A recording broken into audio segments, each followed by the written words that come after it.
kalusugan tungo sa ikauunlad ng pamayanan. Talakayan para sa ating kalusugan.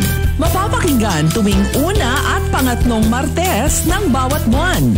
Alas 11 hanggang alas 12 ng tanghali sa DXOM, Radyo Bida 963. Talakayan para sa ating kalusugan. Hatid sa inyo ng DOH, Center for Health Development, Sorsogon Region, sa pangunguna ni Director Aristides Concepcion Tan.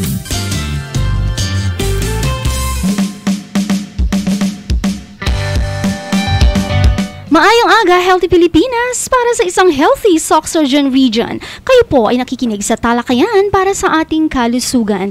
Ang programang ito ay hatid sa ating Department of Health, Center for Health Development, Sorsogon Region, sa pamumuno ni Regional Director Aristides Concepcion Tan at sa patnubay ng ating OIC Assistant Regional Director Fatima A.M. Ban, through Health Promotion and Communication Management Unit ni Dr. Maria Fe Vivian S. Espeñe. Ako po, si Leah Dominguez Reformado, kasama ang aking partner sa kalusugan, Franz Carriel Rufino. Makakapiling ninyo sa isang oras na balitaktakan ukol sa kalusugan upang magabayan kayo tungo sa malusog na pamumuhay. Ngayon po ay Lunes, March 18, 2024 at nangunguna sa ating mga balita. Rabies Awareness Month campaign isinagawa sa probinsya ng Sultan Kudarat. Sa pag-iwas sa sakit, agenda ng Department of Health DOH isinagawa ang isang kampanya para sa kahandaan laban sa rabies sa Barangay Masiyag, Bagong Bayan, Sultan Kudarat noong March 8. Sa pangunguna ni Dr. Charmaine Pearl E. Cedeño, Rabies Medical Coordinator ng DOH CHD Sorsogon Region, itinaguyod ang Rabies Awareness Month na may temang rabies-free na pusa't aso, kaligtasan ng pamilyang Pilipino. Binigyan diin naman ni Dr. Remina Amor T. Faculta, DTTB ng Bagong Bayan, ang kahalagahan ng pagpapabakuna sa alagang hayop. Si Dr. Edwin S. Nasito, Provincial Veterinarian, ay nagpaalala naman sa tamang pag-aalaga ng alagang hayop. Kasabay nito, naglaan ang kanyang koponan ng serbisyong anti-rabies vaccination. Sa kabilang dako naman, Super Health Center sa Bato, San Mateo, Alyosan, Cotabaros Province nagbukas na. Binuksan kamakailan ng DOH CHD Sorsogon Region ang isang bagong Super Health Center sa sitio Bato, San Mateo, Alyosan, Cotabato Province noong 8 ng Marso. Ito ay isang malaking hakbang tungo sa mas mahusay na serbisyong pangkalusugan, lalo na sa mga nakatira sa liblib na lugar. Pasilidad na ito ay nagkakahalaga ng 12 million pesos. 10 milyon para sa pasilidad at 2 milyon para sa kagamitan. Ito ay magbibigay ng mabilis na akses sa pangangalaga sa kalusugan ng komunidad. Ang pagtatatag ng Super Health Center ay sumasang-ayon sa inisyatiba ni Senator Bongo na palakasin ang sektor ng pangkalusugan sa Pilipinas. Samantala, Health Promotion Unit nagbigay ng tulong teknikal para sa HLI ng Colombio District. Nagsagawa ang Health Promotion Unit ng DOH CHD Sorsogon Region sa pangunguna ni Dr. Maria Fe Vivian Espeñe, Medical Officer 4 at Arjan C. Gangoso, Health Education and Promotion Officer 3, na teknikal na tulong at pagsusuri sa mga Healthy Learning Institutions or HLI sa distrito ng Colombio noong March 7 to 8. Kasama sa mga binisitang paaralan ay ang Eday Elementary School, Mauno Elementary School, Usman Elementary School at Limonzo Elementary School. Ang Healthy Learning Institutions ay naglalayon na magbigay ng suporta para sa mga guro sa pagpapalaganap ng 7 healthy habits sa mga mag-aaral. Kasama rito ang tamang pagkain, pangangalaga sa kapaligiran, bakuna, pag-iwas sa masamang gamot tulad ng droga, alak at tabako, kamakailan or kamalayan sa mental health, edukasyon sa reproductive health at pag-iwas sa karahasan at pinsala na ating pag-uusapan ngayong araw. Samantala, nakakatulong ang HLI sa pag-unlad ng isang henerasyon na mas malusog na mamamayang Pilipino. Kasunod naman ito ay ang unang kapihan with the media sa DOH-CHD Sorsogon Region inulunsad na sa layuning itaguyod ang transparency, accountability at epektibong komunikasyon sa maitaguyod ng DOH-CHD SOC Surgeon Region sa pamamagitan ng Communications Management Unit o CMU sa pakikipagtulungan ng Philippine Information Agency 12. Ang kapihan with the media platform ay ginanap sa DOH-CHD SOC Surgeon Regional Office noong March 11 sa kasalukuyang buwan. Mula sa Philippine Information Agency o Region 12 ay sina Danilo Dugiles, Assistant Regional Head, at Oliver Ross V. Rivera, Information Officer 3. Nagtipon ng mga sektor ng kalusugan at mga media partners upang talakayin ang mga napapanahong issue kaugnay ng maternal and child care at ang high-risk pregnancy tracking system. Ang mga tagapagsalita sa nasabing kapihan ay sina Dr. Melva A. Magana, Medical Officer 3 at Maternal Program Medical Supervisor, kasama si Leah Grace C. Yunting, Midwife 4, Safe Motherhood and WCP Program Manager, at si Aro Maisa L. R. Wenceslao, Data Encoder. Binigyan diin ni Dr. Magana ang kahalagahan ng maternal and child care sa pagpapaunlad ng kalusugan. Ayon kay Ms. Yunting, inirekomenda ang regular na check-up sa mga health center upang maingat na masubaybayan ang pagbubuntis. Layunin ng sistemang ito na mabawasan o wala ng maternal deaths. Ang layunin ay makita ang patuloy na pagbaba ng mga pagkamatay taon-taon. Ito rin ay dinaluhan ng iba't ibang media partners ng rehiyon. Samantala, DOH-CHD SOC Surgeon Region nagdaos ng first quarter meeting ng Regional Implementation Team sa isang pagsasanib puwersa upang mapalakas ang mga pagpaplano para sa pamilya at itaguyod ang mga kolektibong pagsisikap. Ang Family Planning Program ng DOH-CHD SOC Surgeon Region sa pangunguna ni Dr. Melva A. Magana, Medical Officer 3 at Regional Family Planning Coordinator ay pinangunahan ang pagtitipon ng Regional Implementation Team or RIT. First quarter meeting noong March 14 to 15 sa London Beach Resort and Hotel Incorporated, General Santos City. Kasama sa pagdalo sina OIC Assistant Regional Director Fatima A. M. Ban, Dr. Amabelia G. Taruk, Chief of LHSD, at Desiree Concepcion U. Garganyan, MHSS, Regional Director ng Commission on Population and Development 12. Ang aktibong partisipasyon ng iba't ibang stakeholders sa pagpupulong ng RIT ay nagpapakita ng kanilang dedikasyon sa pagtataguyod ng mga layunin ng Responsableng Parenthood and Reproductive Health or RPRH law.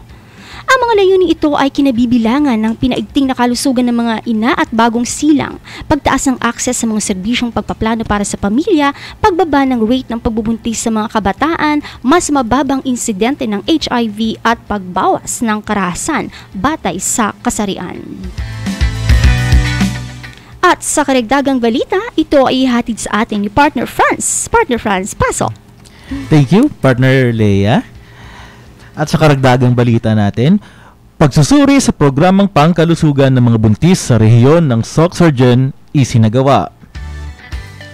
Kamakailan lang isinagawa ang isang komprehensibong pagsusuri sa programang pangkalusugan ng mga ina noong March 12 to 13, 2024 sa Dolores Tropicana Beach Resort, General Santos City sa pangunguna ni Leah Grace C. Yunting, Midwife 6 ng Safe Motherhood and Women and Child Program Manager sa ilalim ng Family Health Cluster ng DOH-CHD SOC Surgeon Region. Binigyang diin ni Dr. Mban ang mga katagang, "Alone we can do so little, but together we can achieve greatness." Ang mga katagang ito ay naglalaman ng kahulugan ng kolektibong pagsisikap na kinakailangan upang makamit ang makabuluhang pagbabago sa pangangalaga ng kalusugan ng mga ina sa buong rehiyon. Ang mga program coordinators mula sa iba't ibang probinsya at munisipalidad sa loob ng SOC Surgeon Region ay nagbahagi rin ng kanilang mga tagumpay sa tungkol sa implementasyon ng programa. Dumako naman tayo ngayon sa ating mga March 2024 health programs. Ngayong buwan ng Marso ay ang Rabies Awareness Month. Rabies-free na pusa at aso, kaligtasan ng pamilyang Pilipino.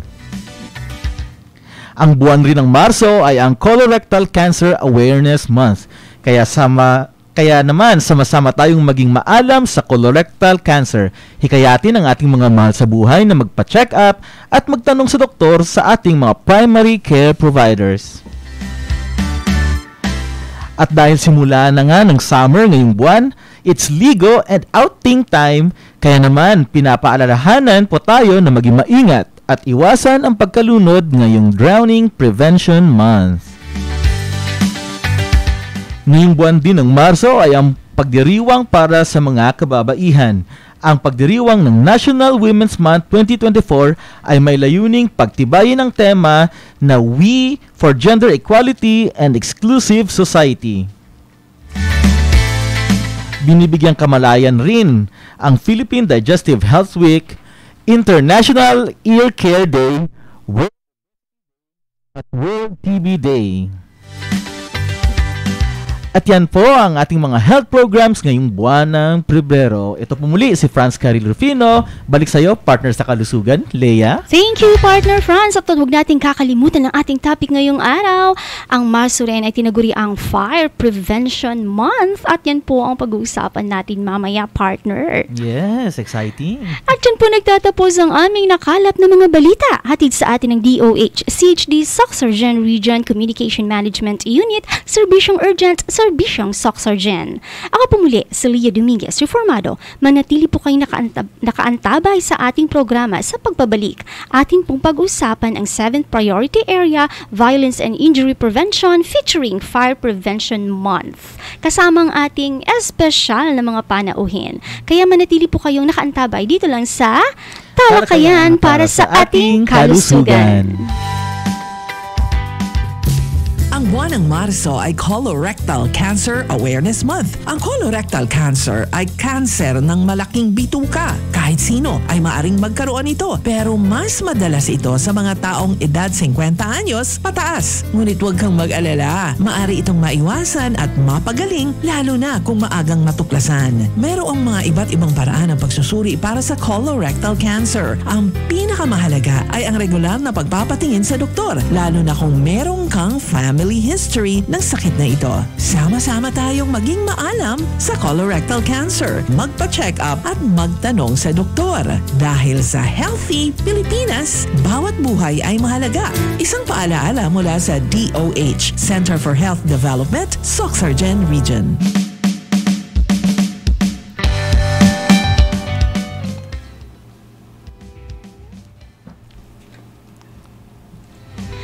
At nagbabalik na po ang talakayan para sa ating kalusugan. Maayong aga, maayong buntag.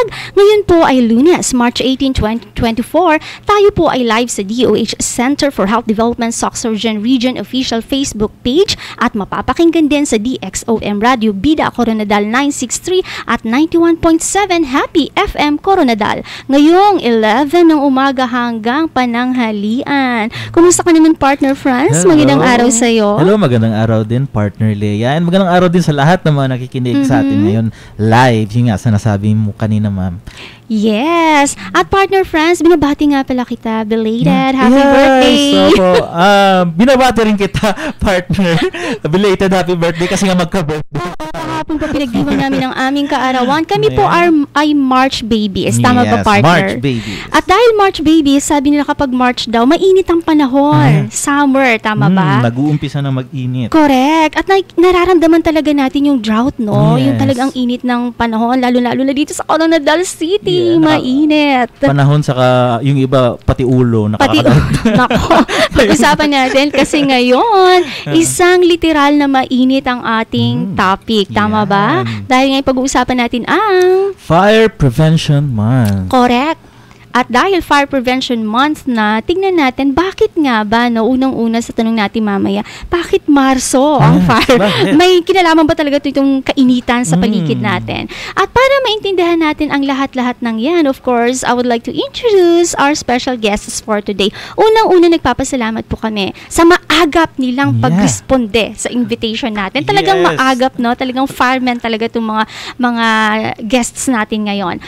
From Bureau of Fire Protection, Soxargen Region, we have in the house Regional Chief Operations Division, Sir Marley P. P. Nabor, CNSP. Good morning, sir. Good morning, Ma'am Leah. Good morning, Sir Franz. Yes, Thank you sir. so Good much for morning. having us here. Our pleasure, sir. Maraming salamat po. And of course, we also have the Senior Fire Officer for Sir Achilles A. Torres. Magandang umaga po. Good morning din po, Ma'am Leah. Good morning. Yes, Sir sir. Good Franz. morning. Thank you po sa invitation ninyo. Ayan, kami tao lagi nagpapasalamat kasi sabi ko, sa DOH po kasi meron tayong tinatawag na 7 priority areas with 7 healthy habits. Pang-pito po dyan, yung prevention talaga, yung injury prevention. At alam naman natin, isa sa napakalaking injury prevention talaga ang sunog.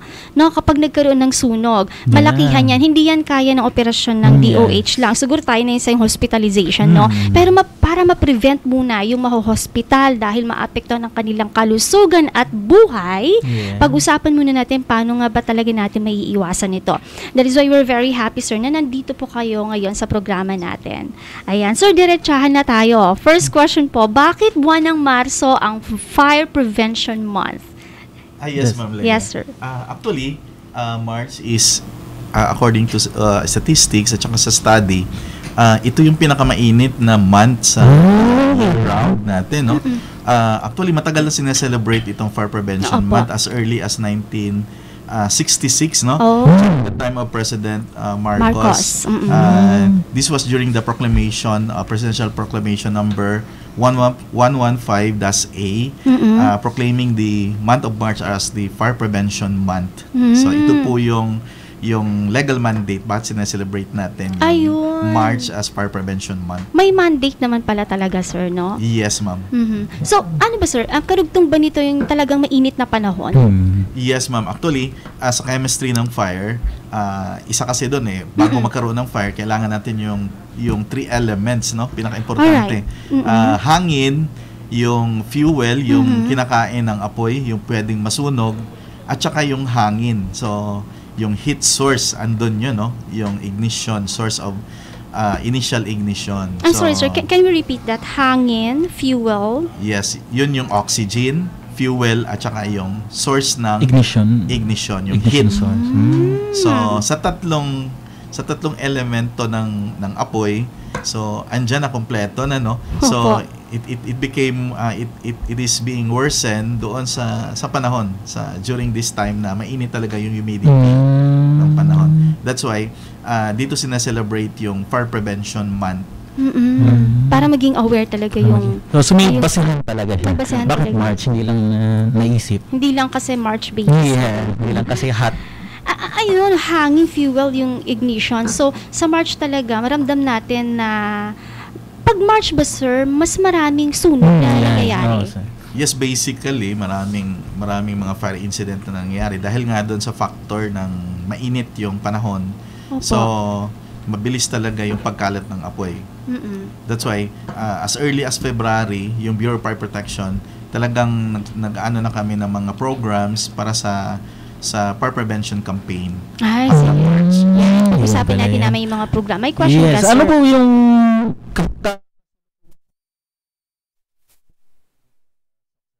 lalo na when it comes sa halimbawa ratio ng firefighters natin laban sa populasyon at yun nga po, sapat po ba? Kumbaga ang kahandaan ng ating BFP sa kalagayan ng mga ating rayon ngayon, sir?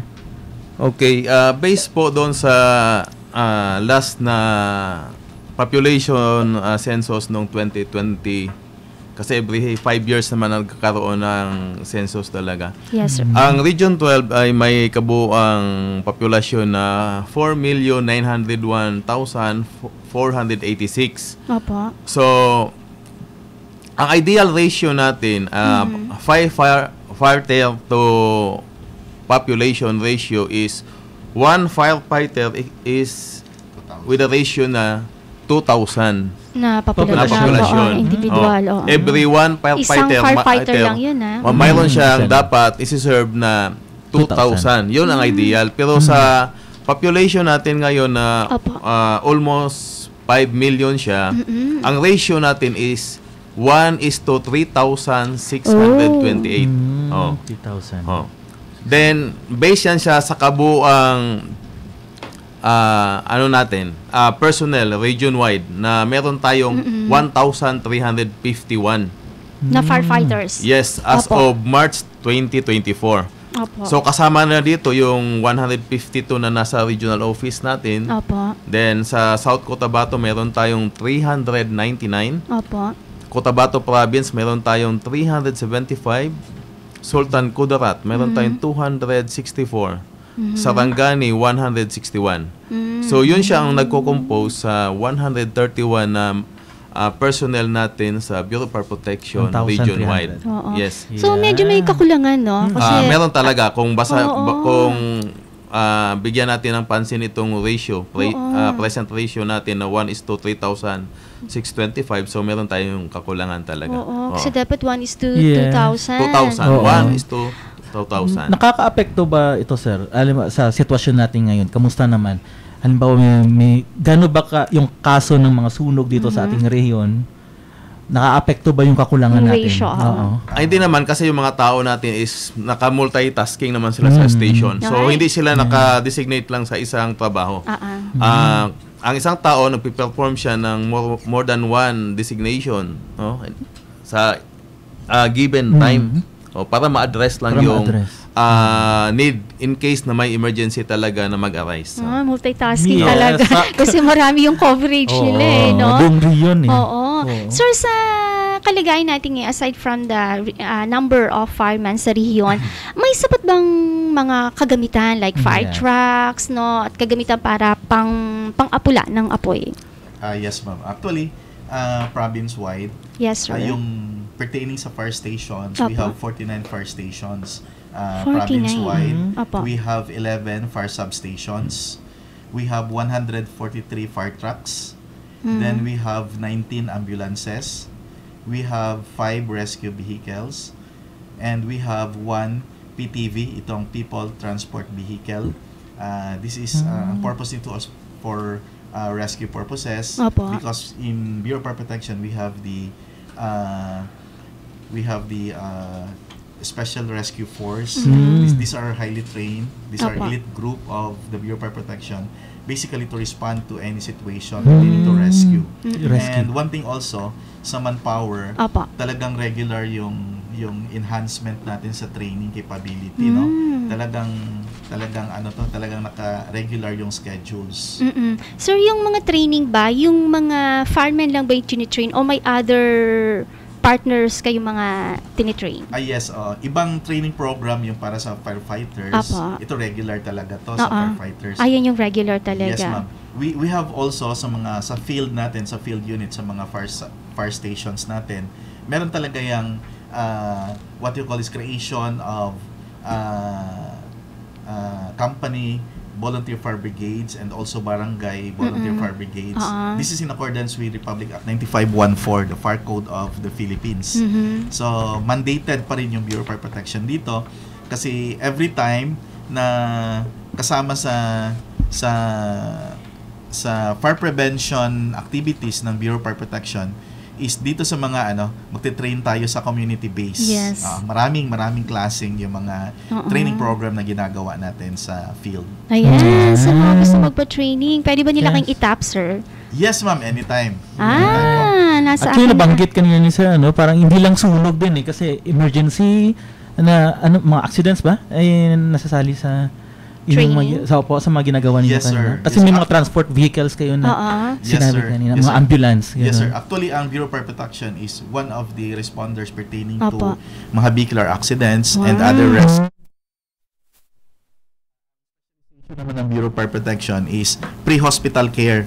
Nire-ready namin yung mga patients, yung victims, para pagdating sa hospital, hindi na mahirapan yung mga personnel sa hospital to have the medical attention for them. first aid respondent talaga. Isa lang yun sa kanilang Importante mga yun para ginagawa. mabudugtungan talaga yung buhay. Alam mo yun, yung Yes. first aid, no? Opo. When it comes sa, doon tayo balik sa apoy, sir, ay yung datos last year sa sunog kumpara sa ngayon, kamusta po yung pinagkaiba ng datos?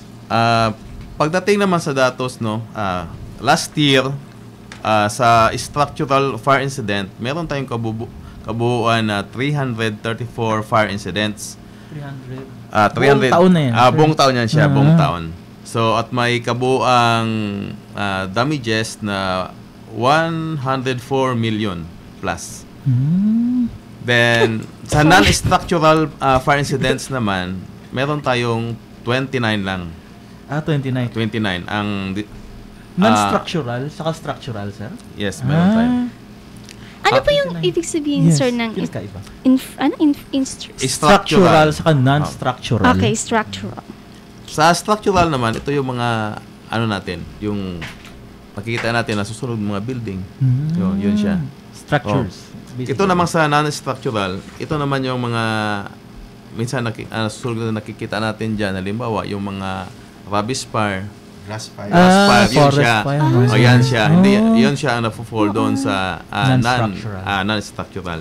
Then, meron naman tayong vehicular fire. Okay. Vehicular fire. Pagdating naman sa comparative between 2023 and 2024 sa same month, January to March. Yes po. Meron lang tayong 89 last year, January to March. Then sa ngayon naman na taon, meron pa rin tayong 89. So nagpantay sila. It's a tie. Yes. Sa non-structural fire incidents naman, meron tayong 25 last year from January to March. Sa 2024, mayroon lang tayong 9. So, bumaba siya. Bumaba tayo ng 64%. Vehicular fire. Sa vehicular naman, same period siya, 2023, 7. At saka sa 2024, mayroon tayong 6. So, may decrease pa rin. May pagbaba. Opo, ma'am. Yes, ma'am. Okay. It's nice, no? Sir, ano mga campaign yung ginagawa ng mga, kanina nabanggit nyo, no, yung ginagawa ninyong ahensya upang makaiwas sa sunog at para mapababa kasi nakita natin may pagbaba sa datos natin? So, sa amin ngayon sa Bureau of Fire Protection, mayroon kami tinatawag na yung massive implementation ng Upland Ligtas na Pamayanan. No? Upland Ligtas na Pamayanan. Yes, ito yan siyang comprehensive na approach para ma-address kung ano ba yung pwedeng dahilan ng sunog. At kung meron naman, ma-identify siya anong pwedeng gawin, no? So sa Upland Ligtas na Pamayanan, ito yung siyang tinatawag na ang response ng Bureau of Fire Protection to the ever-growing demand for more adaptive, comprehensive, immersive fire protection program for the community. So doon mismo sa lugar, no? Nagkakaroon ng evaluation, no? Doon mismo sa lugar. So pupunta po kayo doon sa lugar? Yes, meron tayong mga tao na gumagawa ng survey, sir, doon sa lugar. At naka-classify siya red zone, yellow zone. So alam na ngayon ng bumbero kung ano ang pwedeng mangyari doon sa mga lugar na yun. Nagtatag niyo sila kung high risk. Yes, yes, man. Yan talaga actually ang gandang program nito kasi medyo mahirap lang siya pero napagandang program talaga nito. Kasi community-based talaga, doon sa root grass talaga. Actually, nung nag-training kami nito, ang Coronadal City yung ginawa naming pilot testing nito So, lumabas talaga dito yung mga places kung saan dito yung dikit-dikit. Yung kapitbahay, magkadikit yung kapitbahay. So, lalabas doon. Meron kasi tayong mga templates niyan. Meron tayong mga bases. So, lalabas doon, magiging red zone yung area. Meaning to say, fire-prone area. Pag nasunog fire-prone. Ang kagandahan nito, ma'am, is ready yung Bureau of Fire Protection, magkakaroon tayo ng mapping operations nito. Pag nagkaroon man ng sunog, so mabilis na alam na natin yung deployments ng mga emergency vehicles natin, saan tayo pupwesto, saan yung available na mga fire hydrances, saan yung mga sources ng water natin. Yun. Kaya napakagandang program nito talaga. Galing. Fire hydrances ay yung pwedeng pagkuhanan ng tubig. Tama po ba? Yun yung mga bakal na nakatayo sa mga kal. Ayun.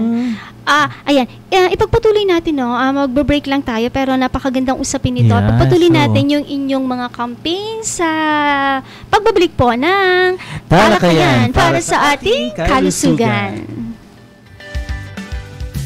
Ang buwan ng Marso ay Colorectal Cancer Awareness Month. Ang colorectal cancer ay cancer ng malaking bituka. Kahit sino ay maaring magkaroon nito, pero mas madalas ito sa mga taong edad 50 anyos pataas. Ngunit huwag kang mag-alala, maaari itong maiwasan at mapagaling lalo na kung maagang matuklasan. Merong mga iba't ibang paraan ng pagsusuri para sa colorectal cancer. Ang pinakamahalaga ay ang regular na pagpapatingin sa doktor, lalo na kung merong kang family history ng sakit na ito. Sama-sama tayong maging maalam sa colorectal cancer. Magpa-check up at magtanong sa doktor. Dahil sa Healthy Pilipinas, bawat buhay ay mahalaga. Isang paalaala mula sa DOH, Center for Health Development, Sorsogon Region.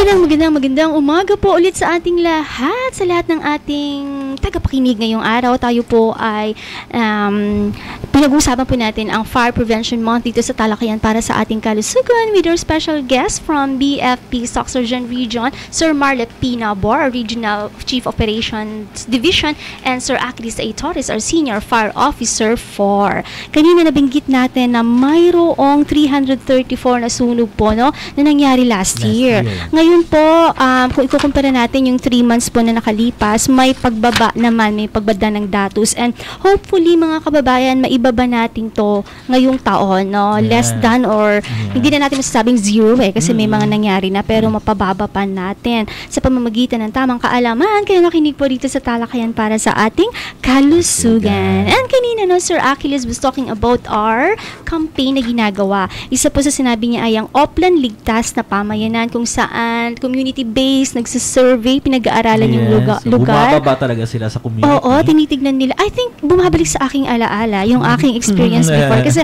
sa Las Piñas, we went there at tinitignan namin yung mga kabit-kabit na mga wire. Yung sabi niya, magkakadikit, walang firewall. We survey those at yun talaga yung tinatag na fire zone, fire-prone area. Ayan. So, sir, may tanong dito, partner Franz. Yes. Meron pong tanong dito sa ating Facebook Live. Si Moy from Bismar. Moy Bismar. Hello, kapatid. Yes, hello. Ang tanong niya po is, ano po yung mga zones na tinutukoy ninyo kanina? Yung parang meron ba yung mga red zone? Ano yung mga ganun po ba yun? Yes, ito yung sa red zone, ito yung mga area na kung ano pa sa evaluation ng ating mga bumbero, yung mga materials na ginamit dun sa bahay is ano siya, kung ano pa light din ba? Iba din. Combustible siya. Hazard. Then yung area is hindi siya masyadong passable sa ating mga responding team natin, sa mga partners natin. So kaya nagkakaroon tayo ng mapping diyan para ma-determine ahead of time, no? While wala pang incident na nangyari, ma-identify kung saan yung exit route ng mga tao.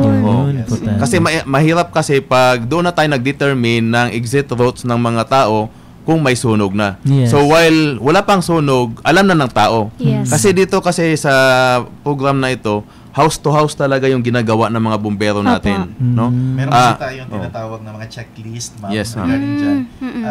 That contributes to a hazardous situation. For example, itong mga checklist na to is meron bang firewall doon sa location na 'yon. Kasi gumagamit tayo ng GPS map dito. Gumagamit tayo in this particular area or this household or this district, itong lugar na to, available ba dito yung may hydrants ba, may fire hydrants, meron ba siyang firewalls, yung mga magkakapitbahay, tapos yung composition ng structures ng bahay, kung light materials ba siya, practice nila sa bahay, nagpa-practice ba sila ng good housekeeping, yung lutuan nila, andun lang din ang lutuan nila, andun din yung kortina sa lutuan nila, andun yung mga combustible materials. Yung kortina, no? Yes. Kasi madaling masunog yung so may mga checklist yun. Pag andun yung present, so pupula talaga yung location na zone na yun. So doon lalabas doon, by zones lalabas doon. Itong zone na to is red zone, ito is yellow, ito green. So, lalabas doon. Nice. Sir, after zoning them, after labeling them with their colors, ano po yung ginagawa natin sa mga red zone? Yes, ito yung priority natin sa mga programs. Okay. So, fire prevention lectures, drills, then yung lectures talaga pinaka-importante. Sa Bureau of Fire Protection kasi, meron kaming tinatawag, basic talaga sa amin, yung 3E. Tatlong E. Opo. Ano po yung number 1 is engineering. Okay. Number 2 is enforcement. Opo. Then, yung last one is education. Alright. Yung engineering, Opo. dito sa mga buildings, kaya pumapasok yung mga, mga fire engineers natin, fire safety inspectors natin, tinitingnan, kahit na, wag na tayong pumunta sa malalaking building, sa household na lang, sa pinakamaliit, sabihin natin single or two family dwelling. Basic talaga dyan, dapat yung bahay, may dalawang pinto talaga yan. Means of egress. Ingress at saka egress. Entrance at saka exit. Which is remote to each other. Kung meron kang pinto sa harap, dapat meron kang pinto sa likod. Yun yung tinatawag nating fire exit na pwedeng gamitin. Hindi pwede yung isa lang pinto na isa lang or dalawa nga yung pinto mo pero sa isang side lang, sa harap lang lahat. Delikado yun. Yes. Paano ngayon kung yung sunog doon nag-start sa malapit sa pinto? So that's why it's very important. Sa engineering yun. So that's why yung Bureau of Fire Protection, pag nagpagawa ka ng bahay, dadaan talaga yung papeles mo sa Bureau of Fire Protection. I-check yung plano na sinabit mo, i-evaluate yan ng ating mga evaluators. Then number 2 is yung enforcement. Opo. Enforcement. So, kung ano yung nakalagay dapat sa standards, international standard, at saka sa Fire Code of the Philippines, Electrical Code of the Philippines, Mechanical Code of the Philippines, dapat sinusunod yun. So, yun yung enforcement natin. Okay? Then, yung pangatlo is yung education. So, dyan papasok. That's why every time, every day, yung members ng Bureau of Fire Protection, nag-iikot yan, nagkakandak ng lectures, trainings. So, yan po, yung 3 E's ng Bureau of Fire Protection. Education talaga yung kaalaman, no? Very good. Okay. Importante. Ulitin natin. Would you like to repeat it in Ilonggo, my dear? Okay. Unang-una sa 3E is engineering. Yes, sir. Ibig sabihin, sa mga taga-pamatit ng Ilonggo, ibig sabihin, ang ginalang tao dara ang balay anay kung paano siya ginhimo. Dapat ang balay, pagkahimo is safe na nga daan. Ibig sabihin, kung pwede, may ara sa tong hambal ni Sir Gay na dalawa ka pertahan sa atubangan kag sa likod para may ara sang sudlan kag sa gawas kag bag-o tong hambagan ni Sir bag-o ang plano no bago i-aprobahan ang plano dapat maagi ani sa ila para i-check nila kay budlay man kung napatindog na ang balay mo tapos hindi gali siya safe. Maraming gano'n no hindi na check. Marami siguro. Yes may mga time na gano'n. We are sad din no yung kanang mga balay nga diretso lang mapatindog sa balay nila. So, diretso patindog tapos later on tapos ng balay dira pa mag-apply sa building permit which is very wrong. Dapat from planning pala. Yes. Amo ganito na ang ginatawag na mag-apply ka sa building permit nga mag-build ka og structure. So may ara ka permit. So amo nang problema karon tapos na ang structure dira pa mag-apply sa building permit. Pagabot sa Bureau of Fire Protection ay hindi ni pwede. So akig na. Gubaon ang building mo karon buslutan sang additional nga putahan. So that's why it's very important. Nga sundon gid natin. Isunod gid natin ang batas. Tama.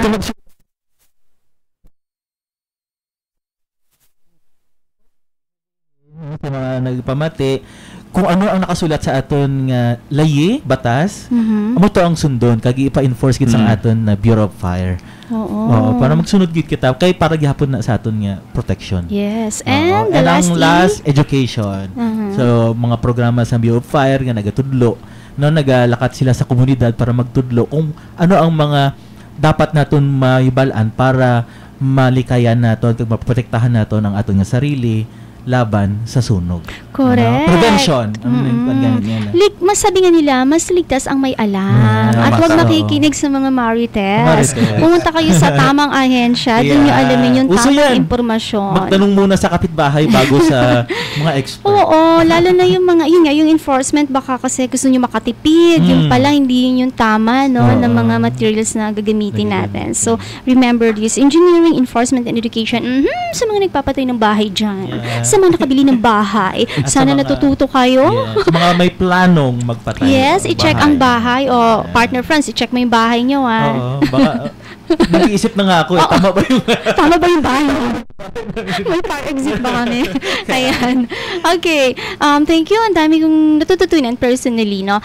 Sir, since nabanggit nyo na kanina, yung mga business, ay mga establishment, no, kapareho lang ba nito yung mga business establishment, ano yung building permit ba na tinatawag? Ano yung mga permit na kailangan nila makuha galing sa inyong ahensya? Tapos ano yung mga kailangan nila makumpleto sa kanilang business establishment para po mabigyan ng permit na to? Okay. Dalawang klase kasi yun, no? Yes, sir. Pag nagpatayo ka ng building or ng bahay, ang kailangan mo dun is building permit. So, pag meron ka ng building permit, meaning to say, pwede mo nang itayo yung bahay. Ang requirement kasi ng building permit, bago ka bibigyan ng building permit, gagawa ka muna ng plano. Sets of plans. Marami yung plano na gagawin. For example, bahay, residential house. So, magsasubmit ka ngayon ng structural plan, electrical plan, mechanical plan. Sa mechanical plan, kasama na doon yung sanitary, sa CR, pipings, kasama doon. So, and this should be signed and sealed by involved professional. So, kung sino tong involved na professional, for example, structural plan, dapat ang magpirma dapat, kung di architect, dapat civil engineer. So may requirement pag na kung ano mas complicated kung medyo dalagko, more than 5-story building, so dapat professional civil engineers, professional mechanical engineers. So magdepende siya. So basically, amo na siya makinahanglan mag-submit ka katong mga sets of plans. So i-submit nimo sa Office of the Building Official. Sa Office of the Building Official, i-review nila ng tao nila, okay, ang structure naman tanaw nila, no, ang stability sa structure, so kompleto naman, okay, approve sa ilaha, i-forward nila karon sa Bureau of Fire Protection. So sa ang amon nga i-check is ang fire safety. So dito ang means of egress, mga exits, ang portahan, ventilations. Pinupuntahan niya talaga, sir? Sa plano pa lang, ma'am. Wala pang building. Ang wisdom ng batas dyan is for economic reason. So, number one, wala pa kasing building. Ang sisirain lang natin kung may defect is yung plano lang, yung papel. Ito drawing natin doon, ulitin lang yon. So, sabihin ng Bureau of Fire Protection, or according sa load capacity ng building mo, magkakasya yung 100 dito, dapat ito yung number of exits ang kailangan mo. May gano'n. Galing. Yes, ma'am. So that's why it's very important na dadaan talaga sa amin. So, itong kailangan mo ng automatic fire sprinkler systems, depende sa building na itatayo mo. So, pagdating doon, pag na-approve, magbibigay na kami ng fire evaluation clearance, yung EC na tinatawag. So, ibabalik ulit yun sa OBO, saka ka bibigyan ng building permit. Pwede mo nang itayo yung building. Pero dapat sundin mo yung plano. Correct. Kasi yun yung approved plan. Ay, di ba ang ganda? May guide ka sa safety. Ang ganda ng process, ma'am. Kung susundin talaga. Kung susundin. Yes, ma'am. Mga kababayan. So, pwede ka na magtayo. Dahil may building permit ka na, magtatayo ka ng building, i-inspectionin pa rin namin yon at saka ng building official kung sinunod mo yung plano. Kasi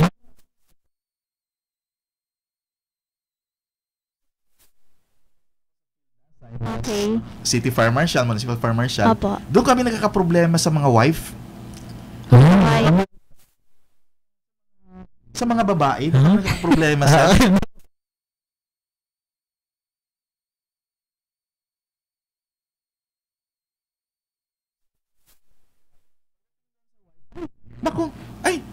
nagbabago-bago yung isip. Kasi ang nangyayari tuloy, hindi nasusunod yung plano. Bakit ba?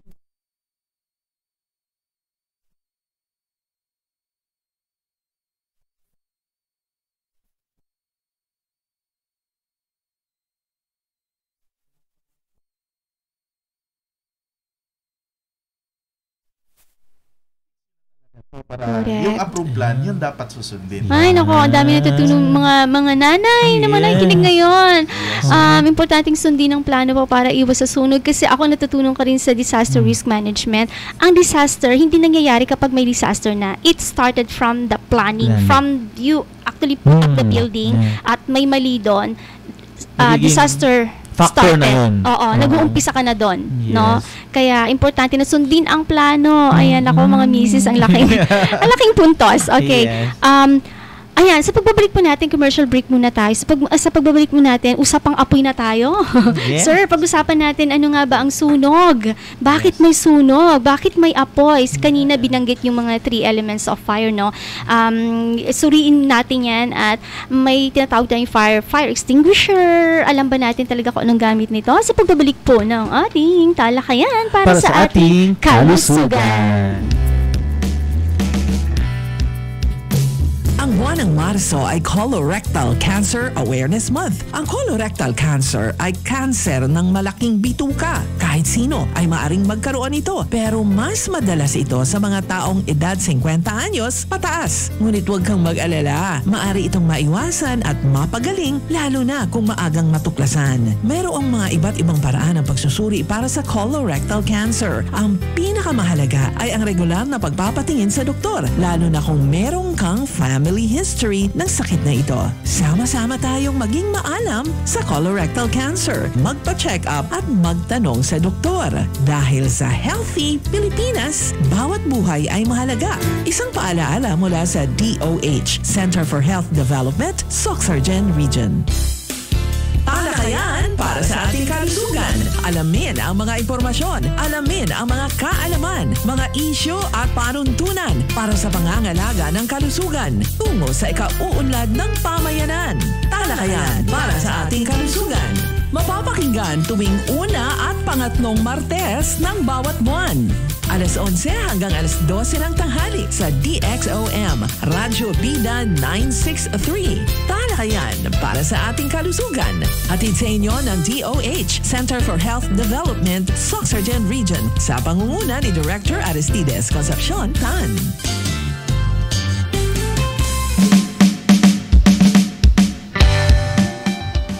Yan mga kababayan, muli po nagbabalik ang talakayan para sa ating kalusugan with my partner friends, Yes, Sir hello, Marley partner. Pinabor and Sir Achilles A. Torres galing po sa Bureau of Fire Protection of Sorsogon Region. Ayan, ating po pinag-uusapan, mainit-init na Yes, usapin. literal. Oo, literal. Isa sa natutunan ko sa last na usapin natin, no, yung mga wife daw, no. Yeah, malaking factor Malaking pala. factor pala. Based yun sa experience, ni Oo, Sir. sa pagpapatayo ng bahay, mga misis, no, sundin ang plano para po safety first tayo, hindi tayo magkasunog. Ayan. Ngayon, sir, pag-usapan po natin yung ano nga ba yung sunog, bakit nagkakasunog, tapos paano gamitin ang fire extinguisher. Yan. Oo. Yes, ma'am. Yes, sir. Actually, sa fire incident, yung sinabi ko nga kanina Opo. na in order for us na magkaroon ng sunog, maka-build up tayo ng fire, kailangan natin yung 3 elements. No? Yeah. Ang pinaka-basic talaga yan. Kailangan natin ng source ng heat, Opo. yung oxygen, yung hangin, at saka yung fuel. Yung fuel, maraming klase yun. Merong solid, merong liquid flammable, Opo. merong gas na flammable. Opo. So, maraming klase siya, no? Opo. In a typical room, wag na tayong lumayo, sa household na lang tayo kasi yun ang pinakamaraming sunog relatable. talaga. Mataas yung statistics ng household na nasusunog. Sa loob ng bahay, ang daming mga combustible materials doon. Cortina, unan, Correct. kutsyon, kompleto, andun lahat yung mga combustible materials na pwedeng masunog. Sometimes, meron pa tayo doon mga flammable liquids. Gumagamit tayo ng gas, gumagamit tayo ng gasoline. Minsan, nagsustore pa tayo ng gasoline para sa mga sasakyan natin, sa garahe, or minsan sa loob ng bahay. So, these are highly flammable. So, basically, ang hangin, libre naman, andyan lang. Yung oxygen, kompleto, no, andyan lang, libre. So, basically, ang kulang lang talaga palagi dyan is yung initial source of heat. Opo. So, maraming klase yung sources ng heat. Pwedeng sparks, pwedeng electricity, electrical arcs, sparks, ang dami niya, no? Even mga frictions, matches. So, ang dami. Present lahat yan sa bahay. So, kaya, ang problema, pag hindi tayo nag-ingat, pumasok yung negligence, pumasok yung kapabayaan natin, dyan papasok yung apoy. So, because part ng development kasi ng human is yung fire. So, pag hindi natin na-tame, pag napabayaan natin, pwede siya maging destructive fire. So, that's why fire prevention is very important. Importante talaga yan, especially sa loob ng bahay natin. Okay, how to prevent fire through fire extinguisher? Yes, ma'am. Actually, maraming klase kung paano natin ipuput out ang fire, no? Napabayaan natin, nagsimula yung fire. So, maraming technique na pwede nating patayin yung apoy. So, ang pinaka-common dyan is yung extinguishment, is yung cooling method na tinatawag namin, palamigin natin, no? Kasi tatlo nga yung 3 elements, no? Tanggalin lang natin yung isa doon, mamamatay na yung apoy. So, for example, yung heat. So, pag ginamitan natin ng water through cooling, gamitan natin ng mga putik, basta lumamig siya, so mamamatay yung apoy. So, pwede namang blanketing, yung oxygen naman yung tinanggal natin doon. Hangin. Okay. So, at saka maraming klase. So, basically, pinaka-common sa establishments or even sa mga household, yung paggamit ng fire extinguisher. Si Achilles explain niya yung paggamit ng fire extinguisher. Sa mga bahay natin, importante din itong fire extinguisher kasi ito yung first line of defense natin other than doon sa tubig, no? Kasi pag mangyari na may incident na sunog sa bahay na ang pinagmulan ay electrical,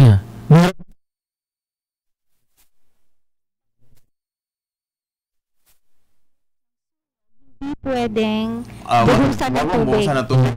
Pwede mo siyang buhusan basta na-off mo yung... Kasi ano po mangyayari pag binuhusan? Makuryente either ka. makuryente ka. Alright. Okay. So, kailangan natin ng fire extinguisher doon. Then, ang fire extinguisher naman natin, meron siyang naka-label yan siya. Kung ang yung extinguisher natin is labeled ABC, it means na ang kaya niyang patayin is Class A fire, Class B at saka Class C. So yung Class A, ay ito yung tinatawag nating ordinary combustible materials. Ito yung mga kahoy, mga damit natin, papers at saka mga plastics. Yung sa Class B naman, ito yung mga flammable liquids. Kasi pag halimbawa, nagluto ka, then iniwan mo, pagbalik mo yung mantika doon na pinainit mo, umaapoy na, wag mo siya buhusan ng tubig. Okay, bawal din buhusan ng tubig. Kasi lalong lumaki yung ang apoy nun. Ang dapat gawin is? So, dapat mayroon kang fire extinguisher na. O pwede ba siyang takpan din? Yes. Pwede mo siya takpan. Para walang hangin. Yes. Yung tinatawag natin kanina, ma'am, na starvation technique. Gutumin natin siya, tanggalin natin yung oxygen. Hindi pwedeng paypayan, no? Pag gusto nyo lumiyab, pinapaypayan. Takpan mo sila, walang hangin, pwedeng mamatay. Pero yung pangtakip, sir,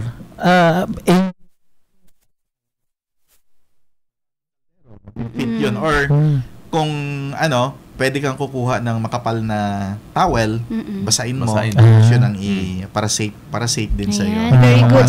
Sir, iiklian ko na lang yung conversation natin, no, kasi medyo malapit-lapit ng ating time. Sabi ko sa inyo, short lang talaga yung time.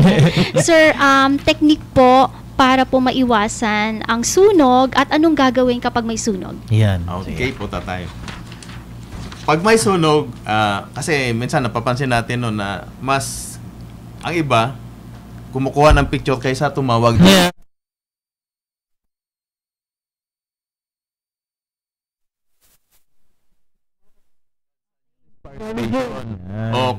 Wag ka munang mag-selfie dyan o mag-live kasi yung nakapanood sa live video mo, hindi man yan makatawag sa station.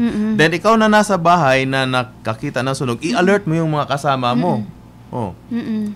Kaya nga mayroon tayong tinatawag na EDIT, yung exit drill in the home, para yung mga nasa bahay, alam nila saan yung mga exit in case may fire. Ayun.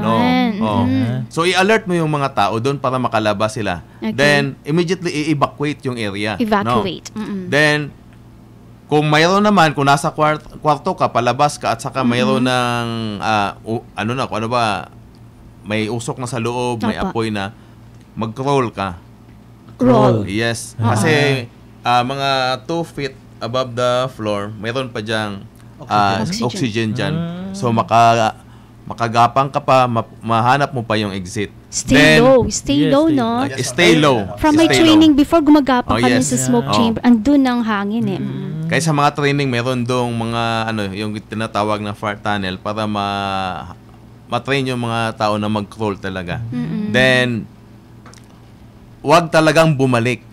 Okay. Do not go back. Kasi mas importante, precious yung buhay natin kaysa doon sa mga ari-arian. Hindi na mababalik yan eh. Kasi minsan yung tao, pag nasa labas na may naisip siya, na kukunin, balikan niya. So, mahirap na yun.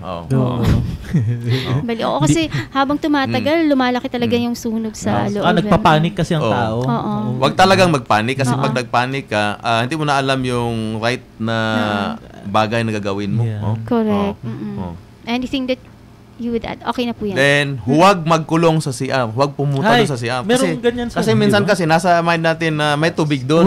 Pero ano yun, kung ano pa, very dangerous yun na pumasok ka doon sa CR. Kasi makukulong ka doon eh. Makukulong ka doon. So, huwag ka talaga pumunta doon sa CR.